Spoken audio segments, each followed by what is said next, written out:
सुखदं केवलं ज्ञानमूर्तिम् द्वन्द्वातीतं गगनसदृशं तत्त्वमस्यादिलक्ष्यम् एकं नित्यं विमलम् अचलम् सर्वधी साक्षिभूतम् भावातीतं त्रिगुणरहितं सद्गुरुं तं Namami. Shivom friends, today we will take chapter 75. We have already taken chapter 74. And in this chapter 75, there are examples of the living liberated. Vasishtha continued, see Janak, the king employed in the government of his kingdom, yet liberated in his lifetime from his bondage in the world because of his mental release from all its cares and anxieties. Remember your grandfather Dilip, whom, though deeply engaged in his state affairs, yet enjoyed his long and peaceful rule owing to the dispassion and of his disposition. Think of Buddha, who ruled over his pupil, free of all passions and affections. Bring to your mind how Manu ruled his kingdom in peace and who was an example of liberation in his lifetime. Remember how much the monarch Mandhata obtained the blessed state of liberation, even though he was constantly engaged in various wars and state affairs. Think of Bali, who, while he was confined in the infernal region, conducted himself with virtue and became liberated in his lifetime by his unbounded generosity and lack of attachment to the world. Namuchi, the lord of Danav demons, waged continuous wars against the gods, yet was of cool and quiet in his mind. Vritra, the Asur demon, who fell in battle with the god Indra, was of a great calm and quiet mind, as long as he fought with him. Prahlad, the prince of Daitya demons, dwelling in the demon world underneath the ground, dispensed his administration with an unruffled and glad mind. Sambara, the demon who was a sorcerer in warfare, was cool-blooded like water in his heart, whereby he was delivered from the sorcery of the world, like a fleet deer flying from an arrow. The demon Kosal, also, whose mind was not bound to the world, waged an unprofitable war against Vishnu, from whom he obtained his spiritual knowledge and his deliverance from the temporary thing. Look at fire, how free and uncompressed it is, as it serves as the mouth of gods, permitting the offerings to reach the gods and perform endless works of melting for them. See the gods drinking the juice of som plant and presiding over the endless functions of the world. They are ever as free as air. Brihaspati, the guru of the gods, and Moon, the pursuer of his wife Rohini, have been continually performing their revolutions without changing their places in heaven. So have the other planets also. Shukra, the learned teacher of the Asura demons, shines in the same manner in the heavenly sphere and runs in his unvaried course while protecting the interest of the Asuras. See also the winds, flying freely at all times throughout all the worlds, with their charge of enlivening and giving motion to all the bodies. See Brahma continuing in the same unchangeable state of his mind, giving life and velocity to all beings, which thereby have been continually moving about in the world. Lord Vishnu, though ever liberated from every bond, has been continually employed in his contests and combats with the Asura demons as if in the sport. The three-eyed god Shiva, though ever free from all concerns, is joined in one body with his dearer half, the beautiful Gauri, in the manner of a lover enamored of his beloved one. The fair Hara, Shiva, though ever free, is bound in the embrace of his fair Gauri and wears a crescent of the fair moon and Gauri as a lace of pure pearls about her neck. The heroic Skand, vast in understanding and like a sea with all the gems of his learning and perfectly free, made war with Tarak of his free will.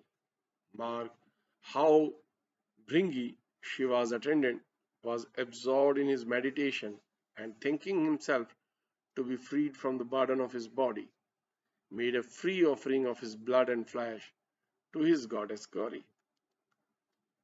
See Narad, who was of a liberated nature from his very birth, and resigned the world and all its concerns altogether, was still engaged in many affairs with his cool understanding. The Honorable Vishwamitra, who is also present here, is liberated in his lifetime, and yet he doesn't neglect to preside at sacrifices, solemnized according to the ritual of the sacred Veda. The infernal snake bears the earth on his head, and the sun makes the day by turns. The god of death is ever employed in his act of destruction, and still they are all free agents of their acts. There are many other among the yakshas, suras, and asuras of the world who are all liberated in their lifetime and are still employed in their respective duties. There are many employed in worldly affairs and many more engaged in different courses of life who remain cold blooded and cool headed within themselves and as still and quiet as cold stones without. Some attain the acme of their understanding and retire to solitude to pass their lives in abstract meditation. Among these are the Venerable Bhrigu, Bhardwaj, Shukra, and Vishwamitra. Many among mankind were rulers of their kingdoms and held the exalted canopy and flapper fans and other emblems of royalty on their heads, and were not less distinguished for the piety and spirituality at the same time. Among these, the conduct of the royal Janak, Saryali, and Mandhatri stand preeminent above the rest. Some among the living liberated are situated in the planetary spheres and therefore are adored by their devotees for their blessings on the world. Of these, Brahaspati, Shukra, Surya, and Chandra are the deities of four gods, demons, and humans. Some among the gods are seated in their heavenly vehicles and continually minister to the needs of all created beings, as the rulers of fire, air, water, and death, and Tambra and Narad. Some situated in the secluded regions of Patal are equally distinguished for their holiness and piety, such as Bali, Subhotra, Andha, Prahlad, and others. Among beasts of the field, fowls of the air, and inferior animals, you will find many intelligent beings such as the bird Garuda, the monkey Hanuman, the bear Jamvan, and others. Among the demigods, there are some who are wise and others who are as muddle headed as beasts.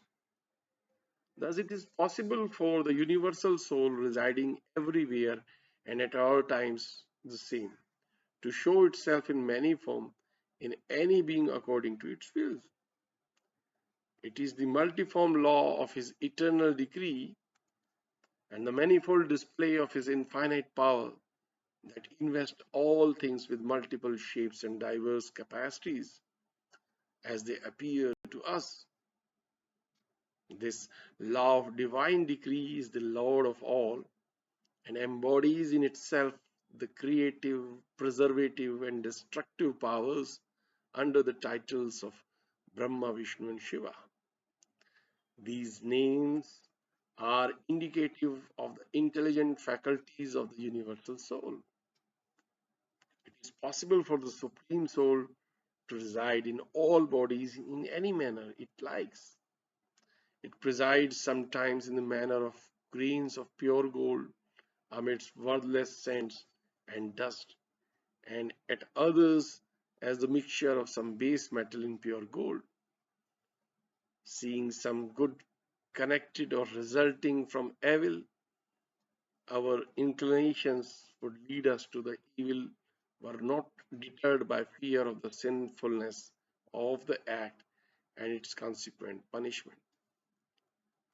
Sometimes we see something substantial arising from the unsubstantial, such as when we attain the substantial good of divine presence through the unsubstantial meditation on his negative attributes.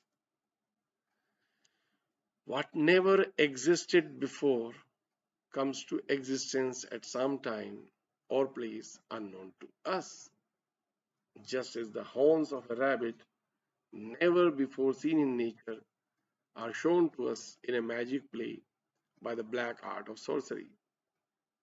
Those seen to exist as firm and solid as a diamond become null and void and disperse in air, like the sun, moon, earth, mountains, and the godlike people of the world before the great flood. Seeing these changes in the state of things, you, O mighty named Ram, must give up your joy and grief on any occasion and preserve the equanimity of your mind at all times. The unreal seems as real, and the sober reality appears as a known entity in nature. Therefore, give up your reliance upon this deceitful world and preserve the equanimity of your mind under all circumstances. It is true that you gain nothing by your resignation of the world. On the other hand, it is equally true that you lose nothing by your getting rid of its unrealities. But it is true, O Ram, that you gain a certain good by getting rid of this world, and that is your riddance from the manifold evils and misfortunes which are the unavoidable accompaniments with this life. You obtain the certain gain of your salvation by your resignation of the world, which you can never earn by your attachment to it. Therefore, strive for your liberation by purging your mind from its attachments to the world. He who wishes for his liberation must take the pains to have an insight of his soul. A single glimpse of the soul is sure to cut off all the pains and pangs of the world at their roots. There are many dispassionate and disconcerted men, even in the present age, who are liberated in their lifetimes, like King Janak and others. So you too are liberated in this life to the extent you have a dispassionate and unprejudiced mind, and may manage to conduct yourself with your tolerant spirit, like the patient earth, the stone, and motionless matter. There are two kinds of liberation of living beings. One is in their present life and body, and the other after separation from life from the body, both of which admit of some varieties, as you will hear afterwards. First of all, the peace of mind that comes from its unconcern with everything that earned its liberation. This peace is possible for the sinless man, either in his life or in the next. Lessening of affections is filled with the bliss of singleness, and it is possible both in the embodied as well as disembodied states of life. He who lives in perfect apathy and without this affection for anybody is called the living liberated man. But life which is bound by its affections is said to be in bondage, or else it is free as air. It is possible to obtain liberation by means of diligent inquiry and reasoning. Otherwise, it is as difficult to attain as it is hard for a lame man to leap over a hole. Though as small as the footprint of a cow, for now, for know, O Ram, of great soul, that the soul should not be cast into misery by your neglect of it, or by subjecting it through ignorance to its affection for others. He who relies on his patience, employs his mind, and meditates upon the Supreme Soul in his own soul to attain his consummation, finds the deep abyss of the world like a small chink in his vast comprehension. The high station to which Buddha had attained by his patience, and from which the Arhat prince fell to skepticism by his impatience, and that supreme good which great minds reach is the fruit of the tree of diligent inquiry, which, like the wish fulfilling culp tree, yields all what is desired of it. And in the next chapter 76, the world compared with the ocean. Vasishtha continued. These worlds sprung from Brahma, the Creator, are upheld by ignorance and become extinct before right reason. The worlds are like revolving circles of water, whirlpools in the ocean of Brahma. They are as numerous as particles of light and as innumerable as the small particles that fly in sunbeams. Imperfect knowledge of the world causes its existence. Full knowledge makes it vanish into nothing. The world is a dreadful, unbounded ocean that cannot be forded. There is no way to cross it except by the raft of right investigation and diligent scrutiny. This ocean is full with the water of ignorance. Its vast basin is filled with fatal whirlpools and overwhelming waves of discord and dangers. Here, goodness and good actions float on the surface as it froth and foams, but they hide the deadly latent heat of hellfire underneath. Here roll the constant waves of greed, and there snores of huge whale, the great leviathan of the mind. It is the reservoir of the endless channels and streams of life running as its streams and currents. It is a depository of innumerable treasures of brilliant gems hidden under its depth. It is infested with the serpents of disease and the horrid sharks of the senses. See Ram, playful woman, resembling the shaking waves of this ocean, are able to attract and pierce the hearts of the wise with the hooks and horns of their looks. Their lips are as red as rubies, and their eyes are as black as the blue lotuses. Their teeth are like blossoms of fruit and flowers, and their sweet smiles are like the white froth of the sea. The curled locks of their hairs are like the curled vines of the blue lotuses, and their twisted eyebrows are like the slanting of little waves. Their backsides are like broad-footed little islands, and their throats and necks are lined like conch shells. Their foreheads are like plates of gold, and their graces are like the sharks of the sea. Their loose glands are like splashing waves, and their complexions are gold colored and like the sands of the seashore. Such is this ocean like world with its tremendous surges and rolling waves. The role of a Mahatma is to cross it by heroic exertions in order to save oneself from sinking under them. Shame on that man who, having good sense for his vessel and reason for his helmsman, doesn't conduct himself across the wide expanse of this worldly ocean.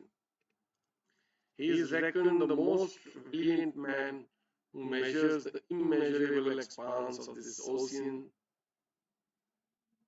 He who well considers this world with the learned, who looks into all its hazards with the eye of the mind, and who places his trust in the Lord becomes blessed forever. You are truly blessed, Ram, having been employed from your early youth to scrutinize this world. Men who consider the world and take it as you do in the same light of a dangerous ocean are not likely to be drawn in it when they steer their ship in it after due consideration.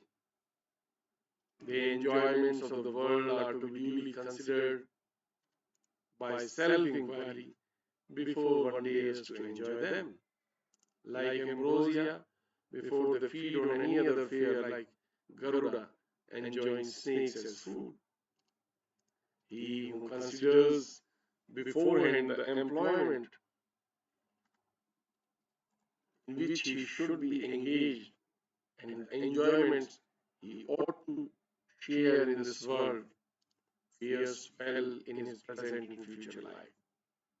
Otherwise, he falls in danger like an inconsiderate man. The judicious and forewarned man prospers in his fame and fortune, and rises in his power and standing in his life, like trees flowering and bearing fruit in spring. Ram, you will shine with the elegance of bright and cooling moonbeams, and with the beauty of perpetual prosperity, if you will only begin your worldly career with full knowledge of all that is to be known respecting the world. So, in the next chapter 77, the description of living liberation is there. Ramji replied, O sage, nobody is fully satisfied with all that you say, but must learn more and more from you. Therefore, tell me in short the substance of the present subject, which is as grand as it is wonderful to hear. To this Vasishtha replied, I have already given you many interpretations of living liberation. Here are some more for your satisfaction and close attention. The living liberated see this world with their visual organs and their state of sound sleep as a hazy image. In their spiritual light, their minds fixed solely on the Supreme Soul, they consider the world to be an unreality. He who is disengaged has his mind as still as in sleep. He who sees the soul in his seized with he who sees the soul is seized with joy at the sight. He takes nothing that is within his reach and doesn't retain what is within his grasp, but keeps his mind looking within himself as having everything there. He sees the bustle of the tumultuous crowd with the eye of his mind and smiles in himself at the hurry and commotion of the world. He doesn't live in future expectation, nor does he rely on his present possessions. He doesn't live on the pleasure of his past memory, but lives without any inclination. Sleeping, he is awake in his vision of heavenly light. Waking, he is plunged into the deep sleep of his mental reveries. He does all his works with his external body, but he does nothing with his inner mind. In his mind, he has renounced the thoughts of all things and is here for anything. He does his outward actions and remains as even as if he is doing nothing. He pursues the course of duties of his caste and family as they have descended to him from the custom of his forefathers. He does all that is required and expected of him with a willing mind and without the error of believing himself as the elector. He remains indifferent and unconcerned to all that he does by routine and habit. He doesn't long for or dislike or rejoice or grieve at anything. He takes no notice of others' friendship or hatred towards him. He is devoted to those who are devoted to him, but cunning with those who deal in craftiness with him. He deals as a boy with the children and as a veteran with the old men. He is youthful in the society of young men and is grave in the company of the aged and wise. He is not without sympathy with the sorrows of others. He opens his mouth in uplifting speeches and never betrays his privation in any way. He is always calm in his mind and ever of a cheerful complexion. He is wise and deep, yet open and sweet. He is ever free from pain and misery. He is magnanimous in his disposition and as sweet as a sea of delight. He is cool and cools the pains of others and is as refreshing to mankind as the beams of the full moon. His objects are praiseworthy deeds. No action or worldly good is of any purpose to him, nor does he gain anything by his abandonment of pleasures or riches or friends. No action or inaction, no labor or ease, no bondage or release, and no heaven or hell can add or take away anything from his inner contentment. He sees everything everywhere in the same uniform light. His mind is neither afraid of bondage nor eager for its release. His doubts are wholly removed by the light of his knowledge.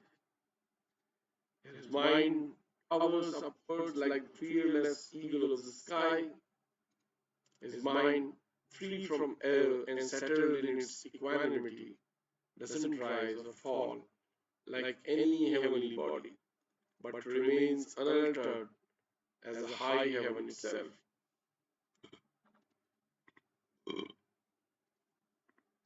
The living liberated does his outward actions by the mere movements of the outer members of his body, and without applying his mind to them.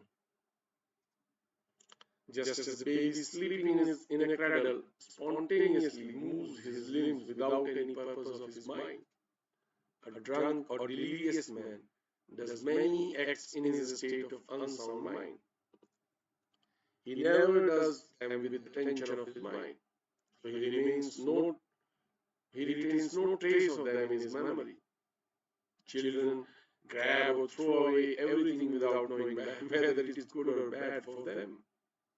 So do men act or refrain without deliberate choice or aversion.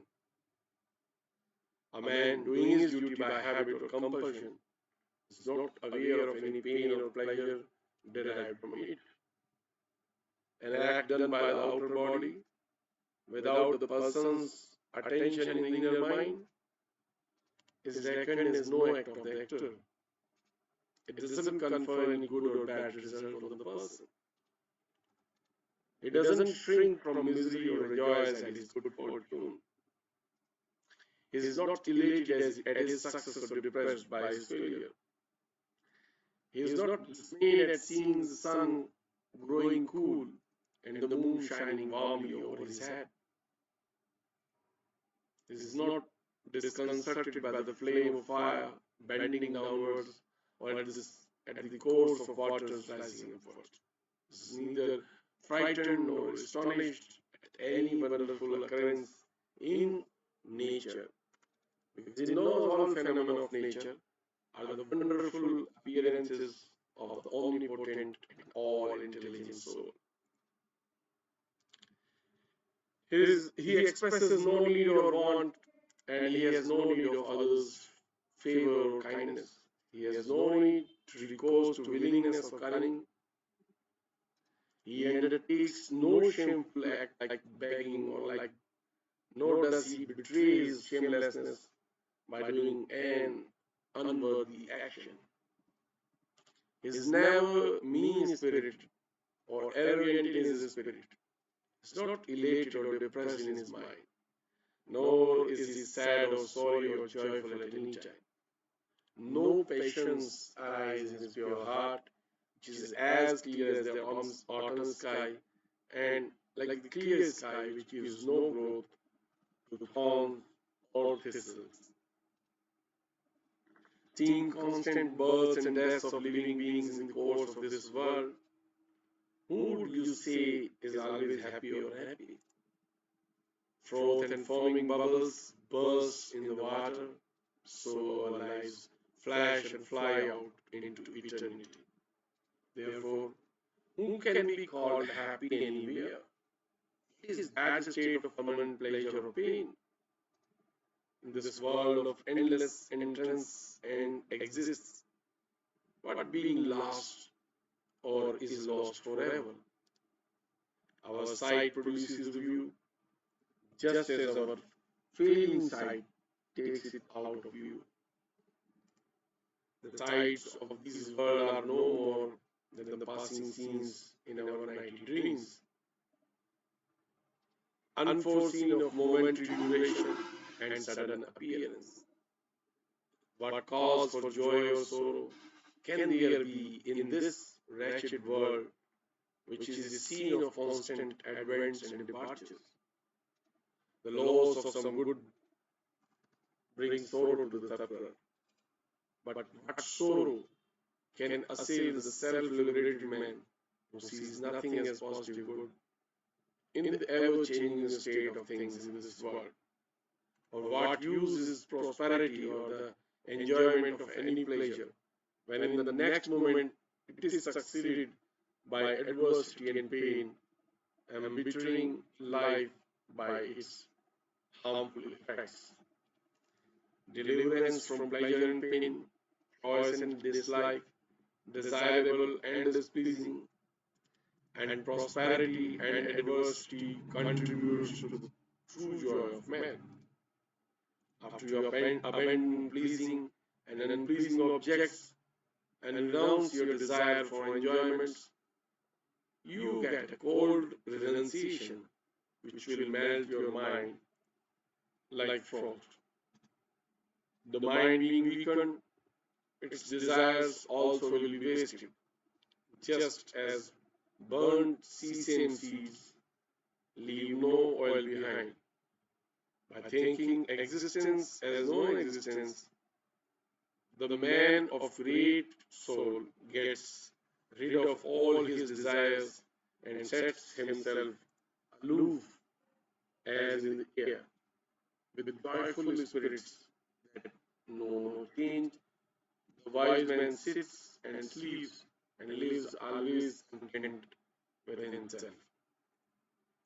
With this chapter 77 also comes to an end, and we will rest today's reading session here itself, and we will again with meet with the next chapter 78 onwards. Until then, Shivoham, friends.